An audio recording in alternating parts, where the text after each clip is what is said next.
रसिको नमस्कार. आकाशवाणी सांगली केंद्राच्या आजचे पाहुणे या कार्यक्रमात आपल्या सगळ्यांचं स्वागत. आज या कार्यक्रमात श्रीयुत मोहन गळंगे यांच्याशी आपण बातचीत करणार आहोत. पाटबंधारे विभागात ते नोकरी सध्या करतायत आणि एका वेगळ्या उपक्रमाविषयी त्यांच्याशी आज मुलाखतीद्वारे बातचीत होतीये. सायकलिंग हा अतिशय महत्त्वाचा व्यायाम प्रकार आपण मानतो आणि त्याविषयीच आजच्या कार्यक्रमात आपण बातचीत करणार आहोत. तर मोहनजी, सांगली आकाशवाणी केंद्राच्या आजचे पाहुणे या कार्यक्रमात आपलं हार्दिक स्वागत. नमस्कार. सायकलिंग हा प्रकार व्यायामासाठी उत्तम असा मानला जातो आणि साधारण 25-30 वर्षापूर्वीचा विचार करू तेव्हा सायकल हे प्रवासाचं महत्त्वाचं साधन होतं. गाड्या त्यावेळी एवढ्या आलेल्या नव्हत्या. तिथून आजचा काळ म्हणजे आज परत लोक सायकलिंगकडे वळलेत. शारीरिक व्याधी असतील किंवा व्यायाम असेल, या दोन्ही प्रकारासाठी लोक सायकलिंग सध्या करत आहेत. तर सायकलिंगची आवड आणि तिथून एक मोठा उपक्रम असा आपला एक प्रवास आहे. त्या प्रवासाविषयी आम्हाला जाणून घ्यायचं आहे. तर ही आवड आपल्याला कशी निर्माण झाली, हा सायकल प्रवास कसा सुरू झाला, याविषयी आपण सुरुवातीला सांगा. सांगायचं म्हणजे आमची पिढी ही शिक्षणापासूनच सायकलशी जोडली गेलेली आहे. पूर्वी वाहन वगैरे हा प्रकार किंवा बस या प्रकाराने शाळेला जाणे हे काही एवढं नव्हतं, पण शिक्षणसुद्धा आपलं सायकलवरून झालेलं आहे. त्यामुळे सायकलची आवड असणं हे आमच्या पिढीसाठी काही म्हणजे मोठी गोष्ट नाही, पण ही आवड असल्याचमुळं हे आत्ताचं जर या पिढीशी डिफरन्स बघितला तर आत्ताच्या पिढीला मोटरसायकल आणि गाड्यांचीच आवड जास्त आहे, सायकलिंगकडे नाहीत. परंतु आता आम्ही जे काही सायकलिंग करतो त्याचा प्रमुख उद्देश हा व्यायाम, एक्सरसाइज होणे आणि याच्याकडे वळण्याचं कारण असं की हा एक चांगला प्रकार व्यायामाचा असल्याने की आपल्याला ह्याच्यामध्ये फिरायला मिळतंय. रोज एकाच रूटला आपण सायकल चालवत नाही तर वेगवेगळ्या रूटला फिरतोय. आपल्या जवळची प्रेक्षणीय स्थळं वेगवेगळ्या ठिकाणी आपल्याला भेट देता येते. ह्यातलं हे सगळ्यात महत्त्वाचं आहे. आणि आरोग्याच्या बाबतीत म्हणाल तर सायकलिंग हे सगळ्यात महत्त्वाचं म्हणजे मानसिक आरोग्य चांगलं ठेवण्यासाठीचा एक उत्तम व्यायाम प्रकार आहे. ह्याच्यामध्ये तुम्हाला शारीरिक व्यायाम होतोच, परंतु उत्तम मानसिक आरोग्य राहते. सगळ्यात महत्त्वाचं ताणतणावापासून तुम्ही लांब राहता. सर्वांच्या सोबत ग्रुप रायडिंग केल्यामुळं मनं जुळतात, एकमेकांशी गप्पा गोष्टी होतात, विचारांची देवाणघेवाण होते आणि अगदी त्या सायकलिंगमध्ये अगदी उच्च विद्याविभूषित म्हणजे प्रोफेशनल्स, मोठमोठे कारखानदार हे सुद्धा आपल्याला भेटतात. आणखी त्यावेळी काय वाटत नाही की हा इतका मोठा माणूस आहे आणि आपण इथं आहे. आता मी स्वतः एक क्लास 1 ऑफिसर आहे. मी उपकार्यकारी अभियंता म्हणून म्हैसाळ पाटबंधारे पंपगृह विभाग क्रमांक 2 सांगली येथे काम करतोय. यापूर्वी मी सांगलीच्या नदीचं नियोजन वगैरे या क्षेत्रामध्येही होतो. टेंबू योजनेवर सुद्धा मी काम केलेलं आहे आणि मूळचाच मी सांगलीचा आहे. माधवनगरमध्ये माझं प्राथमिक शिक्षण झालेलं आहे. मी गणपतराव आरवाडे हायस्कूलचा मी विद्यार्थी आहे. त्यानंतर माझं इंजिनिअरिंग गव्हर्नमेंट कॉलेज कराड येथे झालेलं आहे. त्यामुळं सायकलिंग आणि हे याच्याशी निगडीत हा पहिल्यापासून मी आहेच. परंतु आवड आणि इतक्या लांब सायकलिंग करणं हे आता या 2-3 वर्षातला आमचा उपक्रम आहे. शालेय जीवनात किंवा महाविद्यालयीन जीवनामध्ये साधन दळणवळणाचं सायकलच होतं आणि त्याच्यानंतर ती जी सायकल चालवण्याची सवय आहे ती कुठेतरी उपक्रमात एका आवडीत रूपांतरित झाली. आपण सायकलिंगचे फायदे रसिकांना आपण काय सांगाल की सायकलिंग केल्यानं नक्की काय काय फायदे होतात? आरोग्य उत्तम राहण्यासाठी सायकलिंग हा एक म्हणजे व्यायाम प्रकारातील अविभाज्य घटक आहे असं माझं मत आहे. बरोबर की दररोज अर्धा तास ते 1 तास जरी तुम्ही सायकलिंग केलं तरी तुमचं म्हणजे आपण उच्च रक्तदाब म्हणतो, आरोग्यात समस्या असणारा आहे की उच्च रक्तदाब, याच्यापासून आपण परावृत्त होऊ शकतो. की उच्च रक्तदाब, मधुमेह, सांधेदुखी, वजन वाढलेलं आहे, त्याच्यामध्ये फॅट्स वाढतात. म्हणजे शारीरिक असा विचार केला तर. आणि मी मानसिक म्हणाल तसं ताणतणावापासून तुम्ही लांब जाता. एन्झायटी वगैरे आता जे काही बरंच दिसून येतं आहे की मला कामाचा प्रचंड ताण आहे, ताण आल्यामुळं मला काही सहन होत नाही आहे, असे बरेचसे जे विकार आपण मानसिक सुद्धा सांगतो याच्यापासूनही आपण परावृत्त होऊ शकतो. म्हणजे सायकलिंग हा सर्वांनीच करणं गरजेचं आहे. आमच्यासोबत महिला सुद्धा सायकलिंग करतात आणि त्यांनाही त्यांच्या आरोग्यासाठी फायदा होतोय. नक्कीच. सायकल चालवणं ही आवड आणि आता उपक्रम की आपण 2-3 वर्ष एक वेगळ्या उपक्रमाशी निगडीत आहात. तर हे करावं असं का वाटलं आपल्याला, की सुरुवात कधी झाली? आता उपक्रमाबद्दल सांगायचं म्हटलं सर की सायकलिंगच्या बाबतीत बरेचसे इव्हेंट हे आपल्या आजूबाजूला परिसरात अगदी कोकण, मुंबई वगैरे पुणे या ठिकाणी वरचेवर इव्हेंट केले जातात. हे इव्हेंट केले जातात. त्या इव्हेंटला इथून सांगलीतून तिथं जाणं, त्या इव्हेंटमध्ये भाग घेणं, हे असे बरेचसे प्रकार. याच्यासाठी जाणारा वेळ आणि खर्च ह्या जरी गोष्टी खऱ्या असल्या तरी हा जो आम्ही उपक्रम घेतलेला आहे याच्यामध्ये सायकलिंग तुम्हाला तुमच्या गावातच करायचं आहे. इथून कुठेही बाहेर जायचं नाही आहे. याचं रेकॉर्डिंग आताचे जे काही मोबाईलवर असणारे ॲप आहेत, स्ट्रावा ॲप, HDOR, या माध्यमातून ते सायकलिंग रेकॉर्ड होते. त्यामुळे तुम्हाला बरं. कुठेही बाहेर जायचं नाही आहे. आणि या उपक्रमाकडे वळण्याचा उद्देश असा होता की आरोग्य सांभाळण्याबरोबर दुसऱ्याच्या आरोग्यासाठी हं. आपण काहीतरी करू शकतो. ह्या उपक्रमामधलं मोठं उद्दिष्ट आहे. सांगायचं म्हणजे की सायकलिंग करून एखाद्याला सामाजिक उपक्रमामध्ये आपण मदत करू शकतो, बरं. हेच आम्हाला ह्यामध्ये भावलेलं आहे. वा. मग याची सुरुवात आम्ही साधारण 2023मध्ये पहिल्यांदा सुरू केली आणि त्या सुरुवातीमध्ये आम्ही फक्त 3 सदस्य होतो. बरं. 3 सदस्यामध्ये मी स्वतः मोहन गळंगे, माझी पत्नी गीतांजली गळंगे आणि माझा मुलगा सिद्धार्थ गळंगे. बरं. आणि याची माहिती सोशल मीडियाद्वारे झालेली आहे. म्हणजे जे काय आपण व्हॉट्सॲप, हं. फेसबुक वगैरे म्हणतो, याच्यातून ही माहिती झालेली आहे. आणि त्यांनी काय मागणी केली होती की तुम्ही हे रजिस्ट्रेशन करा, आमच्या उपक्रमामध्ये सहभागी व्हा. म्हणजे काय तर देणगी द्यायची होती त्यांना. अच्छा. 500 रुपये देणगी द्यायची होती. बरं. 500 रुपये देणगी देऊन ते माझ्याकडून माझाच एक्सरसाइज करून घेणार आहेत हं. आणि माझं आरोग्य उत्तम करून घेणार आहेत. परंतु ते जे उपक्रम होता, त्यांना जी मदत करणार होतो, तर ते लहान मुलांच्या कॅन्सरबाबतची जनजागृती, त्यांना उपचारासाठी होणारी मदत, यासाठी हा मोठा इव्हेंट होता. आणि हे कसं आहे की त्याच्यामध्ये जसजसं आम्ही सायकलिंग करू लागलो किंवा त्या उपक्रमाबद्दल माहिती घेऊ लागलो, हं. तसं तसं त्याच्याबद्दल ती आत्मीयता वाढत गेली हं. आणि तो ग्रुप हा मोठा बनत गेला. गेली 3 वर्ष आम्ही या सामाजिक उपक्रमामध्ये भाग घेतलेला आहे. बरं. ही संस्था कोणती ज्याच्याद्वारे हा उपक्रम राबवला जातोय? आता ही संस्था कॅनकिड्स म्हणून संस्था आहे. बरं. ही एक NGO आहे. अच्छा. ते नॅशनल सोसायटी फॉर चेंज हं. फॉर चाइल्डहुड कॅन्सर, अच्छा. हे संस्थेचं नाव आहे. आणि याच्यामध्ये एक इव्हेंट त्यांनी घेतात की सायकल फॉर गोल्ड. मग सायकल फॉर गोल्ड याचा उद्देश असा आहे की तुम्ही सायकलिंग करा, त्या सायकलिंगमधून तुमचं आरोग्य सुधारलेत, परंतु तुम्ही जेवढे किलोमीटर सायकलिंग करणार आहात हं. हं. त्या प्रमाणामध्ये आम्हाला निधी उभा करता येईल. आणि तो निधी कशासाठी, तर त्या मुलांच्या कॅन्सर उपचारासाठी, बरं. त्यांच्या शिक्षणासाठी आणि त्यांच्या कुटुंबियांना मदत, हं. की एवढा मोठा कॅन्सरचा खर्च ते करू शकत नाहीत. हं. जरी शासनाचे विविध उपक्रमाद्वारे त्यांना मदत मिळत जरी असली, बरं. तरी कॅनकिड हा एक NGO मार्फत सुद्धा त्यांना मदत मिळते. बरं. मग ही संस्था राष्ट्रीय आहे, आंतरराष्ट्रीय आहे? ही संस्था राष्ट्रीय आहे. अच्छा. बरं. कारण आता ही ऑल ओव्हर इंडिया जवळजवळ 58 शहरं आणि 22 राज्यामध्ये यांचं काम सुरू आहे. बरं. आणि याच्यामध्ये पण त्यांनी म्हणजे कसं आहे की हे थोडं त्यांनी अमेरिकेकडून घेतलेलं आहे असं त्यांच्याकडून कळतं आहे की बाबा तिथं इव्हेंट्स कॅन्सर बाबतीत बरेचसे होतात. हं. आणि त्याच्यातूनच हा त्यांनी पुढाकार घेऊन भारतामध्येही सुरू केलेला आहे. बरं. आता यांचा मूळ उद्देश असा की बाबा लहान मुलांचा जो कॅन्सर आहे तो साधारणपणे अमेरिकेमध्ये 70 ते 80% पर्यंत क्युअर होतोय. बरं. तर भारतामध्ये तेच प्रमाण 35 ते 40% आहे. अच्छा. म्हणजे लहान मुलांचा कॅन्सर बरा होण्याचं. हे वयोगट काय साधारण मुलांचं? 12 वर्षाच्या आतील. अच्छा. मग आता ह्या मुलांचं जर कॅन्सर बरं होण्याचं प्रमाण 35 ते 40% आहे, हे आपल्याला वाढवायचं असेल हं. तर त्याच्यासाठी जनजागृती करणं हे अत्यंत महत्त्वाचा भाग आहे आणि त्याच्याबरोबर निधी उपलब्ध करणं. बरं. मग याकरता हा सायकलिंग इव्हेंट हा कॅनकिड मार्फत चालवला जातो. बरं. निधीचा विषय तुम्ही आता केलात, तर त्या कशा पद्धतीने तो निधी उभा राहतो? हां, आता बघा की त्यांचं प्रत्येक वर्षी सायकलिंगचं 1 किलोमीटरचं टार्गेट ठरलं जातं आहे बरं. की बाबा इतकं आपण सायकलिंग करूया. आणि ते आमच्यापुढं उद्दिष्ट ठेवलं जातं आहे की बाबा आपण इतके किलोमीटर करायचे. आता याच वर्षी जर विचार केला तर 6 लाख किलोमीटरचं उद्दिष्ट होतं. बरं. परंतु प्रत्यक्षात आपण 7,32,000 किलोमीटर सायकलिंग करून ते उद्दिष्ट पूर्ण केलेलं आहे. बरं. म्हणजे 6 लाखाच्याही पुढे गेलेलं आहे. आणि त्यांचं निधीचं जर म्हणाल हं. तर 6 लाखाच्या अगेन्स्ट त्यांना 3 कोटी निधी उभा करण्याचं उद्दिष्ट होतं. बरं. म्हणजे साधारणपणे 1 किलोमीटरला आपल्याला 50 रुपये निधी गोळा करता येईल असं त्यांनी एक ढोबळ उद्दिष्ट ठेवलेलं आहे. अच्छा. अच्छा. हां. आणि मग हे कसं आहे की मोठमोठ्या कंपन्या यांच्या फंड्समधून वगैरे त्या म्हणजे सामाजिक उपक्रमासाठी जो त्यांच्याकडे निधी असतो त्या निधीकडून ते मागणी करतात की बाबा आम्हाला तुमची मदत व्हावी. आता थोडक्यात काय, आपण सायकलिंग करतोय तर एखाद्या सायकल कंपनीकडे जाऊन सुद्धा बघा आम्ही मुलांच्यासाठी एवढं सायकलिंग केलेलं आहे आणि आम्हाला तुमच्याकडून निधी मिळावा, हे त्यांची माफक अपेक्षा आहे. बरं. तसं आवाहन त्यांनी केलेलं होतं. तसं आवाहन केलेलं आहे. ते ऑल ओव्हर इंडिया, ते अगदी एअरपोर्ट्स वगैरे ह्याच्यावर सुद्धा त्यांनी हे सगळे डिस्प्ले केलेले आहेत. बरं. राज्यभर आपण म्हणालात की त्या कॅनकिड मार्फत हा उपक्रम राबवला जातोय. आपण सांगलीचा विचार करून असं सांगा की मला या तुमच्या उपक्रमामध्ये सहभागी जे होते त्यांच्याविषयी, किंवा या उपक्रमाची तुम्ही त्या लोकांना माहिती कशी दिली, त्या लोकांना तुम्ही या उपक्रमात सहभागी होण्यासाठी काय सांगितलं, किंवा कशा पद्धतीनं हे सगळं राबवलं? ज्यावेळी 2023मध्ये मी आणि माझे कुटुंबीय आम्ही तिघांनीच भाग घेतला होता, तरीसुद्धा आम्ही त्यावेळी 4,000चा टप्पा पार केला होता.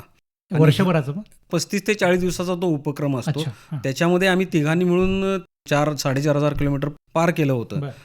त्यानंतर आम्ही पुढच्या वर्षी आमच्याच ग्रुपमधले म्हणजे सांगली ॲक्टिव्ह ग्रुप जो आहे, सायकलिंग हां, ग्रुप आहे आमचा, त्याच्यामध्ये हा विषय मी मांडल्यानंतर जवळ 40 सदस्यांनी 2024 साली नोंदणी केली. बरं. आणि त्यावेळी सुद्धा आम्ही 39,000 किलोमीटरचा टप्पा पार केला. ज्या दिवशी कॅनकिडचा इव्हेंट आपला संपणार आहे, तो दिवस होता 10 मार्चचा. त्या दिवशी आम्ही काय केलं की संध्याकाळी आपण सायकलिंग करायचं आणि सांगली मिरज सायकलिंग करायचं आहे. बरं. तर तो आम्ही रात्री 12पर्यंत सायकलिंग केला. म्हणजे अगदी 12ला आपला इव्हेंट संपतोय ना, अच्छा. तर 12पर्यंत आपण सायकलिंग करायचं. आणि त्याच्यातूनच मग आम्हाला काय झालं की मिरज मॉर्निंग ग्रुप मिरजेचा आहे, त्याच्यामध्ये आतिश अग्रवाल, आणखीन सतीश लोंढे या लोकांनी आम्हाला फार मदत केली आणि आम्ही जे इव्हेंट केला त्याचं मीडियावर कव्हरेज दिलं. मागच्या वर्षी सुद्धा मी आपणाकडे मुलाखत एक थोडी दिली होती आणि त्याचा तो प्रचार प्रसारही झाला. असं करून यावर्षी आपले 40 वर्ण सदस्य संख्या 125 वर गेली. बरं. आणि त्या 2024च्या अशा बाईट देतानाच ओघाओघात म्हणून गेलो की मी 100 सदस्य करून 1 लाख किलोमीटरचं टार्गेट आम्ही पुढच्या वर्षी पूर्ण करणारच. कुठलं ते बळ आलं होतं हे माहिती नाही. आणि ते सहज म्हणून गेलेलं ते प्रत्यक्षात उतरेल की नाही याबद्दल धाकधूक लागली होती, पण ते करायचंच आहे. मग यासाठी मग कुरुंदवाड ग्रुपचे आमचे कुरुंदवाडचे सुद्धा सायकलिस्ट आहेत, त्याच्यामध्ये जिरगे सर आणि शीतल बाबर सर यांनी सुद्धा आम्हाला मदत केली. आणि कुरुंदवाड ॲथलेटिक सोसायटीचे सदस्य सुद्धा आपल्या ह्या सामाजिक उपक्रमामध्ये सहभागी झाले होते. त्याचबरोबर सायकल स्नेही आपला विश्रामबागचाच ग्रुप आहे, त्याच्यामध्ये खाडीलकर सर, त्यांचं सायकल स्टोरी दुकान आहे, त्या माध्यमातून सुद्धा त्यांनी आम्हाला मदत केलेली आहे. आणि त्यांच्यासोबत असणारेच माने अंकल, म्हणजे हे प्रसिद्ध सांगलीतले लोक आहेत. परत त्याचबरोबर मधुमित्रचे खोत सर यांनी सुद्धा आम्हाला ह्या उपक्रमामध्ये मदत केली आहे. आणि असा हा प्रचार होत 125 सदस्यांनी मिळून आम्ही हे टार्गेट यावेळी पूर्ण केलेलं आहे. सायकलिंग करताना अनेक अडचणी येतात. म्हणजे आता तुम्ही उपक्रम करताय म्हणून हा प्रश्न आहे की तुम्ही वेगवेगळ्या ठिकाणी आज 50 किलोमीटर जाऊया, उद्या 100 जाऊया. तर हे सगळं करत असताना सायकल कशा पद्धतीने तुम्ही जपता? सायकलचा मेंटेनन्स हा दररोज करायची गोष्ट आहे. म्हणजे की सायकलिंगहून आल्यानंतर ती सायकल ठेवताना ती चेक करून ठेवणं अपेक्षित आहे, कारण उद्या सकाळी परत सायकलिंगला जायचं आहे. आता हा 40 दिवसाच्या इव्हेंटमध्ये बरेचसे असे प्रसंग घडतात की सायकल पंक्चर होणे, कुठे ब्रेकमध्ये प्रॉब्लेम्स होणे. तर आम्ही सोबत आमच्या सगळं किट असतं. म्हणजे आता ज्यावेळी ग्रुप जातोय त्यावेळी कमीत कमी 1-2 तर हे सगळं किट असतं. आणि जर पंक्चर झाली तर प्रत्येकाकडं त्याच्याकडे स्पेअर ट्यूब असते, कारण रोडवर पंक्चर काढायची काही सुविधा नसते. आपल्याकडे जरी साहित्य असलं तर ते पंक्चर शोधणं आणि काढणं इतकं सहज सोपं नसतं आणि त्यात तेवढा वेळही नसतो. पण प्रत्येकाने थोडंफार त्याच्यामध्ये त्यांचं कसब दाखवलेलं आहे आणि ते सगळ्यांनी थोडंफार पंक्चर काढणे वगैरे हे सगळं शिकलेलं आहे. आता आम्ही लांबच्या अगदी राईड करतोय. अगदी या 40 दिवसाच्या इव्हेंटमध्ये आम्ही पंढरपूर राईड केलेली आहे, ती मुक्कामी राईड केलेली आहे, कोयनानगर राईड केलेली आहे. त्याचबरोबर नरसिंहवाडीला आम्ही प्रत्येक गुरुवारी हे जातच असतो. म्हणजे हा आमचा नित्यक्रम आहे, अगदी वर्षभराचा क्रम आहे. कुणीही नाही म्हटलं तरी कमीत कमी एक सदस्य तरी वाडीला जाऊन येतोच आमच्या ग्रुपमधला. त्याच्याबरोबर खिद्रापूर आहे, महाशिवरात्रीला आपण केलं होतं. सगळ्यात महत्त्वाचं म्हणजे आम्ही पन्हाळा राईड सुद्धा महिलांच्या सह केलेली आहे. हे सायकलिंग आमचं जाता येता सायकलिंग असते. कुठेही आम्ही जास्त असं सपोर्ट किंवा टेम्पो घेऊन जाणे अशा ह्याच्यामध्ये न पडता जेवढं आपल्याला जाता येतं शक्य अशाच राईड्स आम्ही करतोय. तर या सर्व उपक्रमामध्ये जेव्हा तुम्ही वेगवेगळ्या ठिकाणी भेटी देता सायकलवरून, तर तुम्हाला समोरून काहीतरी त्याचा फीडबॅक येत असेल किंवा तुम्ही एखाद्या एक्सपिडिशनवर जाताय, समजा पंढरपूरला तुम्ही निघालात, वाटेत जे लोक भेटतात त्यांचे काही प्रतिक्रिया मिळतात, अभिप्राय येतात? आता अभिप्राय म्हणजे ज्यावेळी पंढरपूर रोडला आम्ही निघतोयच, म्हणजे नेहमीच आमचा तो रूट की पंढरपूरला आम्ही प्रत्येक वर्षी 1-2 वेळा जाऊन येतोच. तर वाटेत भेटणारी लोक, अरे तुम्ही एवढ्या लांब सायकलिंग कसं काय करताय, सांगलीतून इथंपर्यंत येणं ही काही सोपी गोष्ट नाहीये. लोकांच्या दृष्टीने तो जरा कुतूहलाचाच विषय आहे. म्हणजे आता हे सांगली पंढरपूर किंवा सांगली कोयनानगर जाणं हे इतकं सोपं पण नाहीये. ते प्रॅक्टिस केल्याशिवाय शक्य नाहीये. कमीत कमी त्याला 15 दिवसाची प्रॅक्टिस तरी पाहिजे. सायकली सगळ्या तुमच्या योग्य पद्धतीच्या पाहिजेत. आणि मग लोकांच्या प्रतिक्रिया काय, प्रत्येकजण येतो सायकल तपासून बघतो, ह्याला काय मोटर लावलेली आहे काय, ह्याला बॅटरी आहे काय. सर नाही, आमचे पाय हेच आमचं इंजिन आहे आणि त्या आमच्या स्वतःच्या ताकदीवरच आम्ही ते सगळ्या सायकलिंग करत असतो. पण आता सायकलिंगचं प्रमाण हे कोविडच्या काळामध्ये प्रचंड वाढलेलं आहे आणि प्रत्येक गावामध्ये गेल्यानंतर त्या गावातले गेलेले सायकलिस्ट सुद्धा आमचं स्वागत करत असतात. म्हणजे आता प्रत्येक गावामध्ये गेलात तर सायकलिस्ट कुठे नाही कुठं आहेच. रोडला तरी आम्हाला प्रत्येक वेळी 4-2 लोक भेटतच असतात सायकलिस्ट आणि प्रत्येकाला हाय हॅलो करून आम्ही पुढं आमची वाटचाल करत असतो. आणि हा म्हणजे लहान मुलांच्या बाबतीत हा फार कुतूहलाचा विषय आहे. कारण कुठल्याही एखाद्या खेडेगावातून आम्ही पास होतोय ना, तर तिथं साधी सायकल म्हणजे जी काय आपली असते त्या सायकल, आणि त्यांना कुतूहल काय की मला ही सायकल मिळेल का, मलाही चालवायला मिळेल का. तर एखादी व्यक्ती येते, लहान मुलंसुद्धा म्हणजे शाळेची वगैरे, आता नरसिंहवाडीला पंढरपूरला आम्ही जेव्हा जातोय सायकलवर बसून माझा एक फोटो काढावं, इथंपर्यंत त्यांची अपेक्षा असते. आणि आम्ही त्यांना बसायला देणं हे त्यांना काय वाटतं की इतकी चांगली भारीतली सायकल आहे, त्याच्यावर मला त्यांनी बसायला दिलं. ह्या सुद्धा लहान मुलांच्या एवढ्या छोट्या छोट्या अपेक्षासुद्धा त्या पूर्ण करणं गरजेचं आहे. लोकांना आमच्याबद्दलची आपुलकी, गोडवा हा आहेच. बरोबर. पूर्वीच्या काळी साध्या सायकली होत्या आणि आज सायकली खूप डेव्हलप झालेल्या आहेत, गिअरच्या सायकली, किंवा त्यात खूप आधुनिकता आलेली आहे. आपण कशा पद्धतीच्या सायकली वापरता? आता आमच्याकडे जे काही डेली रुटीनमध्ये सायकलिंग करतात त्या साध्या सायकली आहेत. परंतु सायकलिंग म्हणून जर तुम्हाला सायकल घ्यायची असेल तर त्या गिअर्ड सायकल असणं गरजेचं आहे. कारण प्लेन रोडला सायकलिंग करणं आणि चढ उतारावर सायकलिंग करणं यासाठी गिअरच्या सायकली असणं अत्यावश्यकच आहेत. आणि त्याच्यामध्ये 2-3 प्रकार आहेत की त्याच्यामध्ये रोड बाईक म्हणजे जी की प्लेन रोडला जास्त स्पीडने चालणारी सायकल आहे. त्याच्यानंतर MTB म्हणून आहे, ती माउंटन टेरेन म्हणजे ती डोंगराळ भागातमध्ये चालणारी आहे. आणि त्या दोन्हीच्या मध्ये हायब्रिड आहे, म्हणजे दोन्हीचं ते मिळून कॉम्बिनेशन आहे. ती प्लेन रोडलाही चांगल्या पद्धतीने चालेल आणि चढ उताराला डोंगरामध्येही चालेल. आणि त्याचे गिअर असणं म्हणजे काय की पायाला सुद्धा तेवढा आराम असणं गरजेचं आहे, चढ चढता येणं गरजेचं आहे. त्यामुळे ते गिअर शिकल्याशिवाय मात्र ती सायकल तशी चालवता येत नाही. म्हणजे सायकल चालवता येते तुम्हाला, पण योग्य पद्धतीने योग्य गिअरमध्ये सायकल चालवणं हे अत्यावश्यक आहे. आणि त्यासाठी ह्या डेव्हलप्ड नवीन ज्या विकसित झालेल्या सायकल्स वापरणं गरजेचं आहे. सायकल चालवताना आपल्याला शारीरिक त्रास होण्याची शक्यता आहे. आता हा प्रॅक्टिसचा भाग आहे की तुम्हाला आता एवढ्या वर्षांची सवय असल्यामुळं, पण मानसिक तयारी हा पण महत्त्वाचा विषय आहे. ती कशा पद्धतीनं करता? की आपल्याला आता आज पंढरपूरला जायचं आहे किंवा उद्या पन्हाळ्याला जायचं आहे. पंढरपूरला जाताना रोड बऱ्यापैकी सरळ असेल, कोयनानगर किंवा पन्हाळगड तिकडे गेला की थोडासा घाट रस्ता. मग अशावेळी मनामध्ये असतं ना की आपल्याला हे गाठायचं आहे. मग ती मानसिक तयारी कशा पद्धतीनं करता? सायकलिंगमध्ये नवीन असणं आणि सायकलिंगचा अनुभव असणं ह्या दोन गोष्टी या एकमेकाला पूरक आहेत.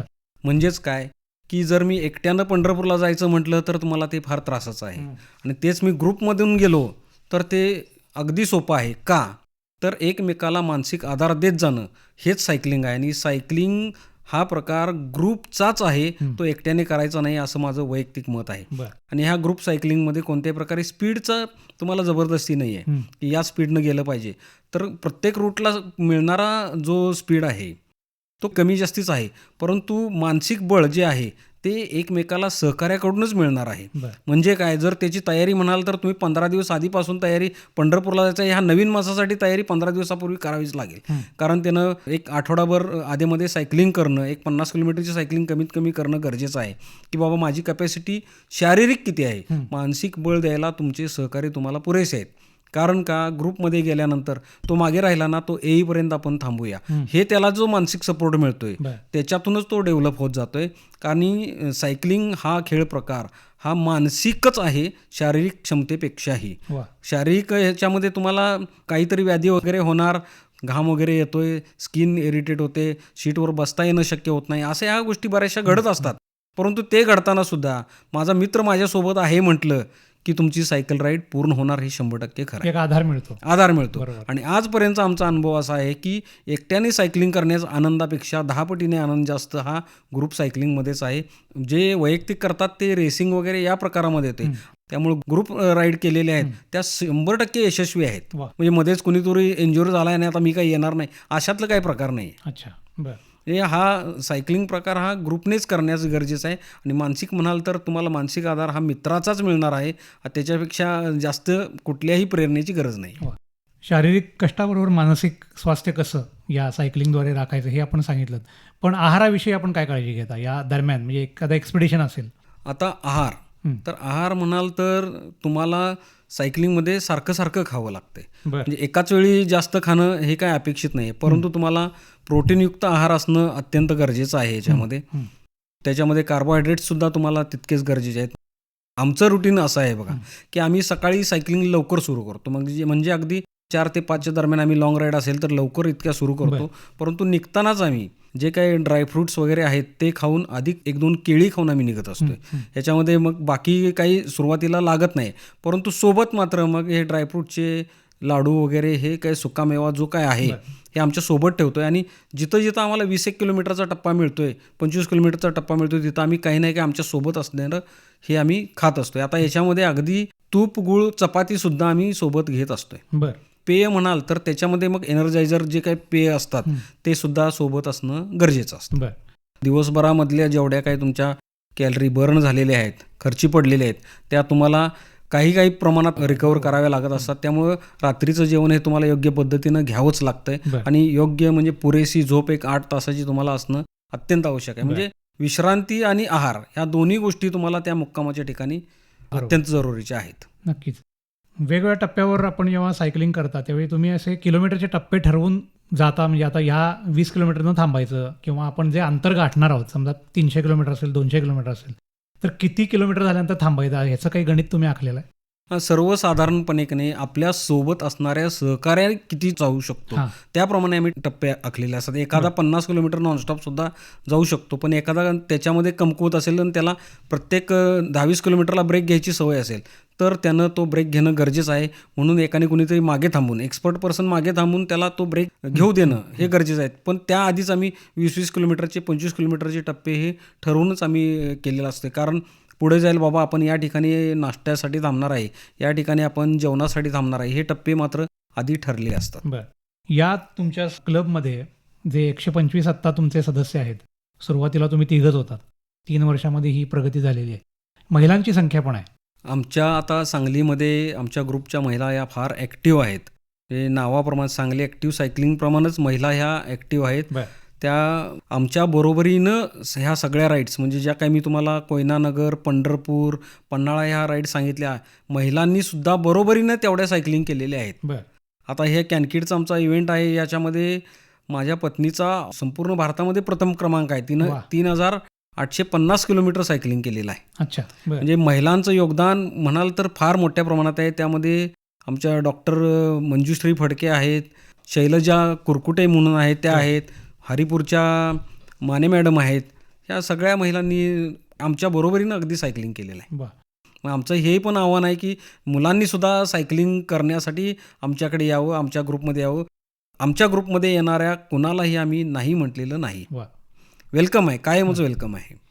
तुमच्या माध्यमातूनच सांगतोय की ज्यांना सायकलिंग करायचं आहे, आता जी मुलं वगैरे आहेत, आता म्हणजे मी असं म्हणणार नाही की जी कॉलेजची मुलं सायकलिंग करत नाहीत, पण अशा आमच्या हौशी ग्रुपमध्ये नाही आहेत. तसे ते चॅम्पियन्स वगैरे म्हणजे रेसिंगच्या ह्याच्यामध्ये सायकलिंगमध्ये यंग मुलं भरपूर आहेत. इंडिव्हिज्युअल इव्हेंटमध्ये भरपूर आहेत, पण ग्रुप राईड्स वगैरे आता हे सामाजिक उपक्रमामध्ये मी म्हणतोय याच्यामध्ये काय म्हणजे त्यांना तेवढा वेळ देता येत नसावा. आमच्याकडे जे येणार आहेत त्याच्यामध्ये यंग मुलांनी यावं की जेणेकरून त्यांच्या सपोर्टनुसार सुद्धा आम्हाला पुढे जाता येईल. बरोबर. या उपक्रमात प्रत्येक सहभागी जो तुमच्यातला सायकलस्वार आहे त्याचे किलोमीटर्स तुम्ही काउंट करता, तर त्याची नोंदणी कशा पद्धतीनं त्याची नोंदणी होती? आता आपल्याकडे फ्री पेड दोन्ही व्हर्जनचे ॲप तुम्हाला आता बरेचसे प्ले स्टोअरमध्ये मिळतात. त्यामध्ये स्ट्रावा ॲप आम्ही सगळे सायकलिस्ट बऱ्यापैकी वापरतो. काही लोकांच्याकडे त्या पद्धतीचे डिजिटल वॉचेस वगैरे आहेत, परंतु आम्ही जास्तीत जास्त मंडळी हे स्ट्रावा ॲप वापरतो. त्याच्यामध्ये त्याची रेकॉर्डिंग होते आणि तेच रेकॉर्ड झालेलं कॅनकिडसोबत त्यांनी ते रेकॉर्ड HDOR म्हणून एक ॲप आहे, त्याच्यामध्ये हे सगळ्या इंडिव्हिज्युअल यांचं रेकॉर्डिंग एकत्र केलं जातं आणि त्यातही त्यांनी ग्रुप्स पाडलेले आहेत. म्हणजे आमचा आता सांगली ॲक्टिव्ह ग्रुप, त्याच्यामध्ये इतके सदस्य आणि त्यांचे मिळून इतके किलोमीटर झालेले आहेत. ते इतकं सोपं म्हणजे डिजिटल आता सगळ्या याच्यामध्ये सोपं झालेलं आहे. त्यामुळे रेकॉर्डिंग वगैरे अगदी परफेक्ट राहतं. आता तुम्हीच रेकॉर्डिंग करायला सुरुवात करायला जर विसरलात तर ते तुमची सायकल राईड जाऊ शकते. बरोबर. यंदा आपण एक खूप मोठं टार्गेट अचीव केलंय. संपूर्ण देशामध्ये सांगली ॲक्टिव्ह क्लब हा अव्वल ठरला आहे. सांगली ॲक्टिव्ह क्लबचं हे एकट्याचं यश नाही आहे. याच्यामध्ये Kurundwad athletic society, Miraj morning group, cycle स्नेही ग्रुप आपला सांगलीचा, चंदामामा ग्रुप आहे जयसिंगपूरचा, की त्यांनी हे सामाजिक उपक्रम म्हणून याच्यामध्ये सगळ्यांनी सहभाग नोंदवला. आता प्रत्येकाचा जरी वेगळा ग्रुप असला तरी एका छत्राखाली हे सगळेजण आले, त्यामुळे हे शिवधनुष्य पेलणं आम्हाला शक्य झालेलं आहे. परंतु याच्यासाठी मात्र मला वैयक्तिक सगळ्यांना भेट घ्यावी लागली की बाबा तुम्ही या सामाजिक उपक्रमामध्ये सहभागी व्हा आणि आपण असं या सांगलीमधून एक काहीतरी करून दाखवूया. बरं, याच्यामधून जे काही होणार आहे ते कॅन्सर पीडित रुग्ण लहान मुलांच्या उपयोगासाठी येणार आहे, म्हणून आम्ही हे सगळ्यांनी केलेलं आहे. याच्यामध्ये प्रामुख्यानं जर व्यक्तींची नावं घ्यायचं म्हटलं तर आता आमच्याच ग्रुपमधले डॉक्टर विश्वास फडके जे MS ऑर्थो सांगलीमध्ये नावाजलेले डॉक्टर आहेत, त्यांच्या मिसेस मंजुश्री फडके, डॉक्टर विद्या बेटगिरी, चिंतामणी बोडस जे की SP ऑफिसमधून रिटायर झालेले आहेत. त्यांनी सुद्धा मॅरेथॉन आणखीन सायकलिंगमध्ये फार उज्ज्वल त्यांनी नाव केलेलं आहे या सांगलीचं. कुरुंदवाड ॲथलेटिक सोसायटीचे जिरगे सर, परत शीतल बाबर हे सुद्धा आम्हाला फार सहकार्य करतात आणि त्यांनीही यामध्ये हिरिरीनं सहभाग घेतलेला आहे. त्यांचा ग्रुपसहित मिरजेच्या आतिश अग्रवाल, सतीश लोंढे या मित्रांनी सुद्धा आमच्या याच्यामध्ये चांगला भाग नोंदवला. आपले गौरव खाडीलकर सायकल स्टोरी विश्रामबाग त्यांचं दुकान आहे, हे त्यांचाही आम्हाला फार सपोर्ट होतोय, कारण सायकल दुकान असल्यामुळं त्यांच्याकडे जे काही आम्ही सायकली घेऊन जातोय ते आम्हाला अर्ध्या तासात रिपेअर करून मिळणार म्हणजे मिळणार, कारण त्यांना उद्या राईडला जायचं ही माहिती आहे. परत देवेंद्र खोत आहेत, किशोर माने अंकल आहेत, पडियार सर आहेत, त्यांनी सुद्धा आम्हाला ऑफर अशी दिली होती की जे काही सायकलिंग करून ज्यांना थकवा वगैरे आलेला त्यांनी फ्री चेकअप त्यांच्याकडे ठेवलं होतं. परत बॉडी मसाज वगैरे त्यांच्याकडे ते बरंच थेरपी चालते, त्या थेरपीचाही त्यांनाही आम्हाला उपयोग करून दिला. अशा पद्धतीनं हे सगळा ग्रुप एकत्र आला. 51 लोकांनी 1000 किलोमीटरपेक्षा जास्त किलोमीटर केलेलं आहे. त्यामुळे 51 आमचे ह्या कॅनकिडमधले सुपर हिरो आहेत. 24 लोकांनी जवळ 500 किलोमीटरच्या पुढं सायकलिंग केलेलं आहे. अशी ही आमची यशोगाथा आहे. परंतु या सगळ्यांच्या परिश्रमामुळे इथपर्यंत आम्ही पोहोचू शकलो आणि सांगलीचा देशामध्ये अव्वल क्रमांक आम्ही आणू शकलो. संपूर्ण भारतामध्ये टॉप 20मध्ये आपल्या सांगली ॲक्टिव्ह सायकलिंगचे 6 जण आहेत. आणि याच्यामध्ये विशेष म्हणजे शुभम बिरनाळे यांनी 4700 किलोमीटर सायकलिंग केलं. त्यानंतर अभिजित टेंगिनकाई यानं 4000 किलोमीटर सायकलिंग केलं. याचा दुसरा क्रमांक ते आमच्या ग्रुपच्या दृष्टीनं आहे. मी स्वतः 3800 किलोमीटर केलेला आहे. माझी पत्नी तिने 3800 किलोमीटर केलेला आहे आणि तिचा संपूर्ण भारतामध्ये महिलांमध्ये प्रथम क्रमांक आहे. सनी होवाळे म्हणून आहे, तोच माझा सहकारी आहे माझ्या इरिगेशन डिपार्टमेंटचा. तो प्रथमतः आमच्याकडे आलेला आहे सर. म्हणजे याच वर्षी त्यानं पहिल्यांदा रजिस्ट्रेशन केलं आणि त्यानं 3200 किलोमीटर सायकलिंग केलं. परत एक आमचे ज्येष्ठ सहकारी आहेत चंद्रकांत टेके, त्यांनी 2950 किलोमीटर सायकलिंग केलेलं आहे. त्यांचं वय 70+ आहे सर. बरेचसे रिटायर झालेली पर्सन्स आहेत. आता इंडस्ट्रियलिस्ट आहेत श्रीनिवास प्रभुने, वय वर्ष त्यांचं 65 आहे. त्यांनी सुद्धा 1000 किलोमीटर बायपास सर्जरी झालेली व्यक्ती आहे सर. तर ते त्यांच्या कॅपॅसिटीनुसार सायकलिंग करतातच. सायकलिंगमध्ये कुठला वयोगट आणि कुठली व्याधी मला आहे म्हणून सायकलिंग थांबत नाहीये. आता याच्यामध्ये उत्कृष्ट उदाहरण म्हणजे डॉक्टर केतन गद्रे, बालरोग तज्ज्ञ आहेत. ते 42 किलोमीटर टाटा मॅरेथॉन रनर आहेत. अधिक सांगलीमध्ये उत्कृष्ट सायकलिस्ट आणि त्यांच्याकडे जे सायकलिंगचं जे काही टेक्निकल अधिक मेडिकल म्हणजे दोन्ही बाबतीत जे काही त्यांचं नॉलेज आहे ते मात्र अप्रतिम नॉलेज त्यांच्याकडे आहे. त्याचा फायदा आमच्या अखंड ग्रुपला होतो. भविष्य काळामध्ये सुद्धा आपल्या काही याविषयीच्या योजना असतील तर त्याबद्दल काय सांगाल? यापूर्वी आम्ही सांगली ते कन्याकुमारी सायकलिंग केलेलं आहे. मग त्याच्यामध्ये मी, माझा मुलगा, विट्याचे माझे सहकारी होते, त्यांच्यासोबत आम्ही सांगली कन्याकुमारी केलेलं आहे. परत आमच्यासोबत दत्तात्रय कोळेकर एक पोलीस डिपार्टमेंटचे PI आहेत, ते माझे भाऊ पण आहेत. त्यांनी आत्ता याच वर्षी आणि त्यांच्यासोबत त्यांचे सहकारी जिल्हा परिषदेचे बुचडे सर आहेत, यांनी काश्मीर टू सांगली केलेला आहे. आता याचमध्ये परत माने अंकल आकाशवाणीचे तुमचे टेक्निशियन असं बरोबर ना, त्यांनी तर सांगलीमध्ये त्यांच्या इतकं सायकलिंग कुणी केलं असं माझ्या ऐकिवात पण नाही आहे. काश्मीर टू कन्याकुमारी याच वर्षी तो उपक्रम त्यांनी केलेला आहे. उत्तम पडियार आणि किशोर माने यांनी नर्मदा परिक्रमा अगदी 2 महिन्यापूर्वी केलेली आहे. जवळ 350 किलोमीटर प्रवास 34 दिवसामध्ये त्यांनी पूर्ण केलेला आहे माझ्या माहितीप्रमाणे. म्हणजे असे एवढे मोठमोठे सायकलिस्ट या आमच्या ग्रुपमध्ये आहेत. आणि भविष्यातला उपक्रम म्हणला तर महिलांनी आत्तापर्यंत सांगलीतून लॉंग राईड केलेल्या कुठं दिसत नाहीत. म्हणजे थोडक्यात 7-8 दिवसाच्या 10 दिवसाच्या राईड अशा केलेल्या नाहीत. महिलासुद्धा चांगल्या उत्कृष्ट सायकलिंग करणारे सांगलीमध्ये आहेतच, परंतु त्यांना घेऊन एक सांगली ते कन्याकुमारी सायकलिंग करण्याचे एक नियोजित आहे, विचारात आहे. आणि याच्याबरोबर ज्येष्ठ सायकलिस्ट की सहज कोणी सायकलिंगला ते जाऊ शकत नाही, त्यांना ग्रुप घेऊन सायकलिंग करायचं एक मनोदय आहे सांगली ते कन्याकुमारी. आपण वेगळे उपक्रम यापूर्वी राबवलेले आहेत आणि भविष्य काळातही आपण राबवणार आहात. आणि यंदा मिळालेलं उज्ज्वल यश या सर्वाबद्दल आपलं मनपूर्वक अभिनंदन. आणि हा सगळा उपक्रम आकाशवाणीच्या माध्यमातून रसिकांच्यापर्यंत पोहोचणार आहेत, जेणेकरून आपल्या इच्छेनुसार वेगवेगळे सायकल्सवर आपल्याला भविष्य काळात मिळतील अशी अपेक्षा आपण करूया. आणि आकाशवाणीच्या आजचे पाहुणे या कार्यक्रमात आपण सहभागी झालात त्याबद्दल आपले मनपूर्वक धन्यवाद. धन्यवाद. आपण मला इथं बोलवलं, माझं मनोगत व्यक्त करायची मला संधी दिलीत आणि एक सांगलीकरांना आव्हान आहे, जास्तीत जास्त सायकलिंग करा आणि आपलं मानसिक व शारीरिक आरोग्य चांगलं ठेवा. धन्यवाद. धन्यवाद.